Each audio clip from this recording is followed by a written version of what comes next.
Qu'est-ce qui se passe chaque fois que je retire 10 000 francs dans mon activité pour satisfaire un besoin ou pour aider un proche? Quel est le montant maximal que mon business peut me permettre de retirer chaque jour, chaque semaine, chaque mois, voire même chaque année? Avant d'effectuer une dépense, tout bon entrepreneur doit avoir une connaissance de son activité, une connaissance de certains indicateurs qui lui permettent de comprendre comment est constitué son résultat. C'est quoi un chiffre d'affaires? C'est quoi une marge bénéficiaire? En quoi c'est différent d'une valeur ajoutée, d'un excédent brut d'exploitation?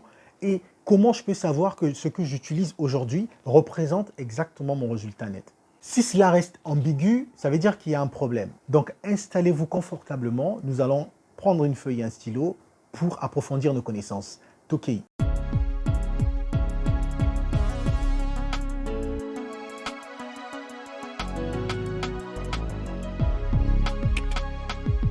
Bonjour, je m'appelle Ervan Sellé, je suis business analyst et entrepreneur. Sur cette chaîne, je te partage des astuces entrepreneuriales et salariales. Je t'aide à trouver un emploi, à te transformer et à te lancer dans tes propres business. Parce que c'est avec ça que tu changeras ta vie. Donc si tu es nouveau sur ma chaîne, je t'invite à t'abonner et à cliquer sur la cloche de notification pour être sûr de ne rien rater de mes prochaines vidéos. Dans nos villes africaines, les entreprises naissent et meurent comme des champignons. Et quand on cherche à creuser sur les raisons de ces échecs, la plupart du temps, on nous dit que c'est la concurrence. La concurrence est trop rude, c'est trop difficile de pouvoir évoluer dans tel secteur. La deuxième chose qu'on a souvent tendance à mettre en exergue, c'est les impôts. On nous dit, ah oui, les impôts nous harcèlent, on a une pression fiscale, les agents de la mairie viennent tous les jours et c'est très difficile de pouvoir s'en sortir. Peut-être la troisième raison évoquée, c'est que l'environnement n'est pas favorable à notre business. Ah oui, parce qu'on n'a peut-être pas fait une bonne étude de marché, on s'est implanté dans un environnement qui n'est pas totalement favorable ou qui est hostile au changement. Peut-être la dernière pour finir, on dit tantôt que les prix de marchandises ne font qu'aller crescendo. C'est-à-dire les prix de marchandises ne font qu'évoluer, ce qui fait que ça devient difficile pour l'entrepreneur de pouvoir les acquérir pour les mettre en circulation. Donc voilà un peu une panoplie de raisons qu'on a tendance à donner pour expliquer, pour justifier notre échec. Alors que dans la plupart des cas, moi j'estime que les problèmes liés à l'entreprise sont souvent des problèmes endogènes, c'est-à-dire qui sont internes à l'entreprise, qui n'ont rien à voir avec les facteurs externes. La principale raison pour moi d'un échec total d'une entreprise, c'est la mauvaise gestion, le manque de connaissance parfaite de son business, de son activité.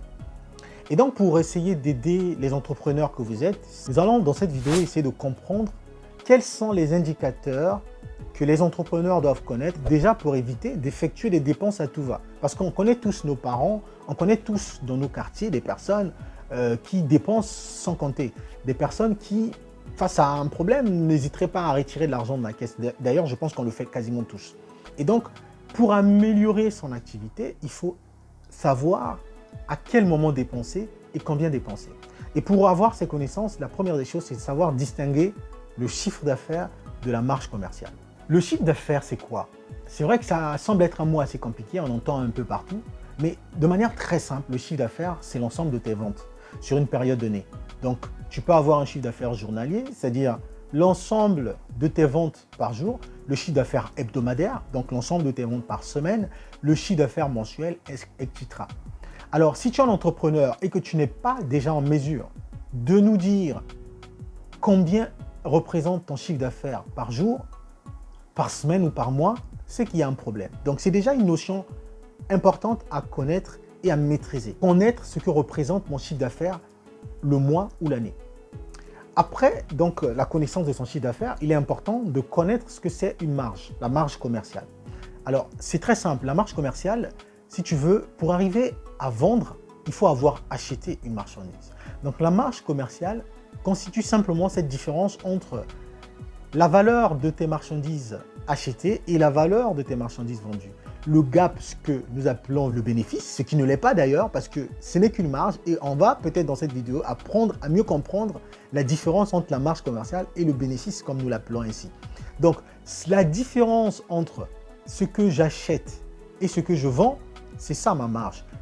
En d'autres termes, si j'achète la marchandise à 1 million, que je revends à 1,5 million, ça veut dire que j'ai dégagé une marge commerciale de 500 000 francs. C'est ça ta marge, qui n'a rien à voir avec le bénéfice. Et c'est là tout le problème, parce que beaucoup de gens déduisent automatiquement Alors, quand mon activité me dégage une marge commerciale de 500 000, ça veut dire que ça, c'est ce qui me revient. Ça, c'est mon bénéfice. Et on peut se permettre à ce moment-là de dépenser à tout va sans savoir que derrière cette marge commerciale, il y a plusieurs autres indicateurs à prendre en compte avant d'arriver à déterminer ce que représente réellement son bénéfice. C'est bien de pouvoir dégager une marge commerciale assez importante. Dans notre cas, nous, pour avoir acheté une marchandise à 1 million, on dégage un chiffre d'affaires d'1,5 million, donc on a une marge de 500 000, c'est assez intéressant. Mais on semble oublier tout de suite que pour que l'entreprise fonctionne, il y a ce qu'on appelle les frais généraux. C'est en fait, si tu veux, de manière très simple, c'est les autres fournisseurs, notamment les fournisseurs d'électricité, le loyer, le carburant s'il le faut, ça dépend de l'activité, le téléphone et ainsi de suite. Tout ce qui constitue les éléments qui parfois n'ont rien à voir avec l'évolution de ton chiffre d'affaires. Parce que tu vendes 1,5 million ou 3 millions, tu paieras le loyer quasiment au même niveau. Tu paieras la facture d'électricité, notamment quand il s'agit des forfaits, ainsi de suite. Tu paieras le carburant, tu paieras des frais de téléphonie, ainsi de suite. Ces éléments-là n'ont absolument rien à voir avec ton chiffre d'affaires, mais sont liés à ton activité. Donc pour vendre, il me faut un loyer, il me faut de l'électricité, ainsi de suite. Donc de manière très sommaire, comme je l'ai dit, c'est les fournisseurs de services qu'on va devoir payer pour faire fonctionner notre entreprise. Ça veut dire que de cette marge commerciale assez intéressante que nous avons eue de 500 000, si nous estimons les frais généraux à 150 000 francs, ça veut dire que notre marge va diminuer de 500 000 à 350 000 francs.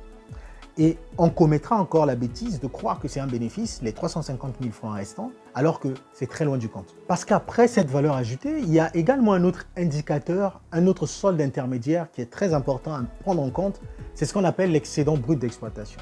Certes, on a une marge de 500 000 qu'on a payé donc nos fournisseurs de services, les frais généraux.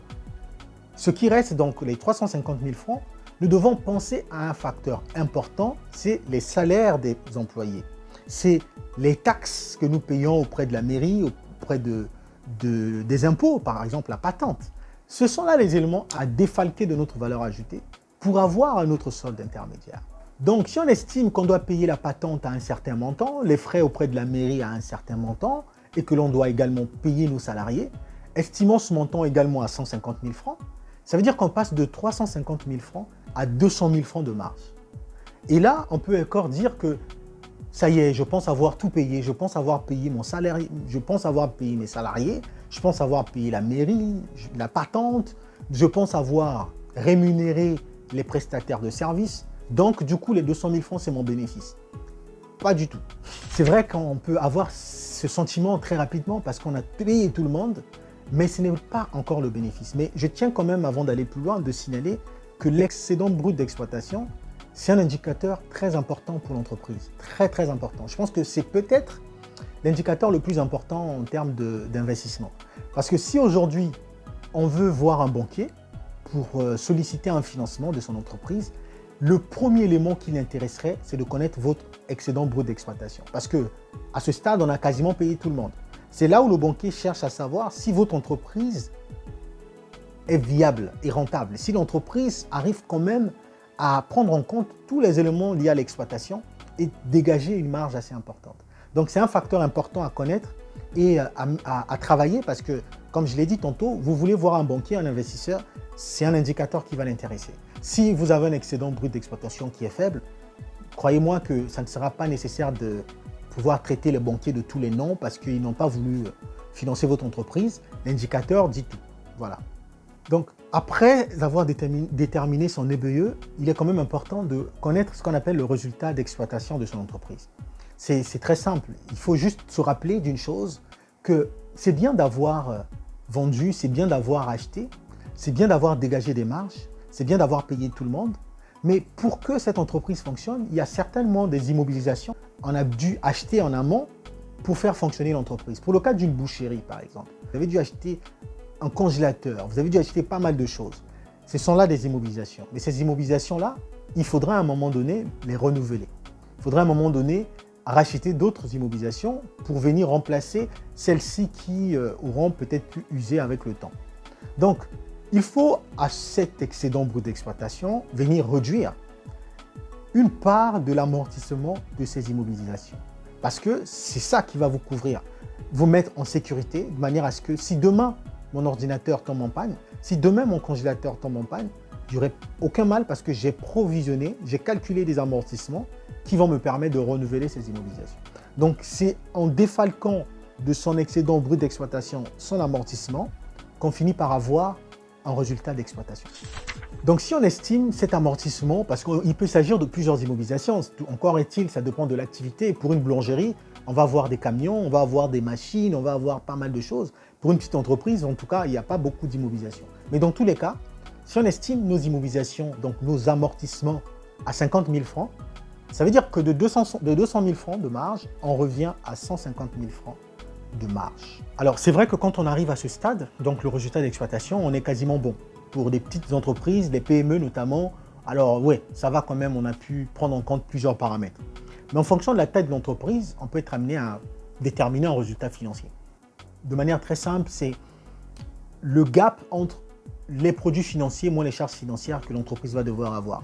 C'est-à-dire si vous avez d'une part les placements que vous avez pu faire dans d'autres entreprises, si vous avez les intérêts de crédit, parce qu'il y a un crédit en cours et ainsi de suite. Donc ce gap entre ce que vos placements vont vous apporter, ce que vos intérêts vont devoir vous coûter en termes de charges financières, ce gap-là vous fait ce qu'on appelle un résultat financier. Et donc, si on réduit de cela au résultat d'exploitation, c'est ce qui conduit à ce qu'on appelle le résultat avant impôt.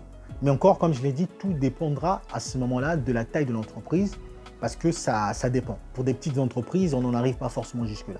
Donc, si tu dois payer l'IS parce que ton entreprise fait partie d'un certain secteur, d'une certaine taille, l'IS, donc qui est l'impôt sur le bénéfice, alors tu vas déduire de ton résultat avant impôt l'IS qui va représenter un certain montant. Alors, c'est vrai que le taux varie, 30%, 28%, ça dépend du pays dans lequel vous êtes. Donc, une fois que vous estimez cet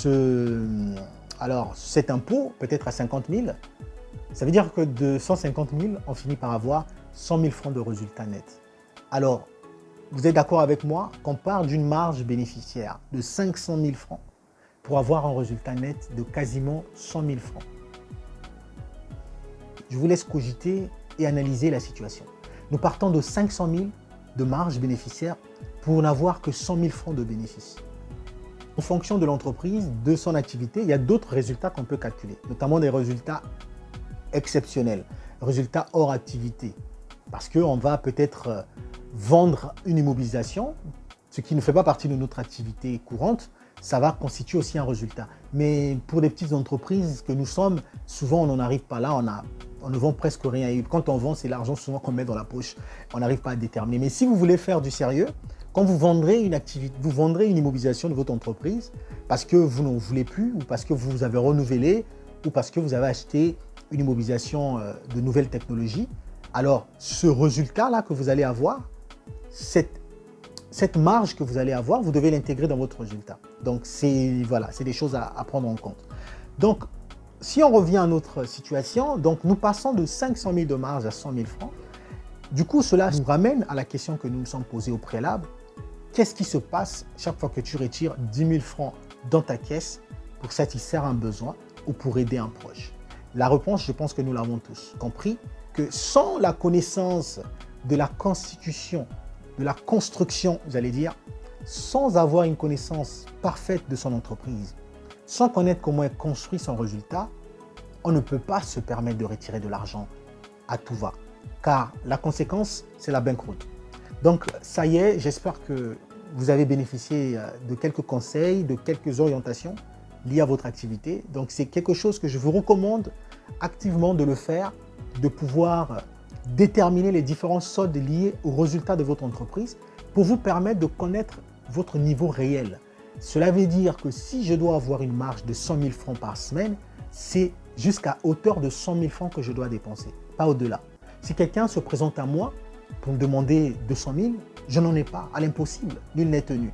Donc ça y est les amis, j'espère que cette vidéo vous aidera à progresser, à faire avancer vos entreprises. Si ce n'est pas fait, je vous invite à vous abonner et à laisser un commentaire, à liker pour booster la chaîne. Je vous dis à très bientôt. Bye bye.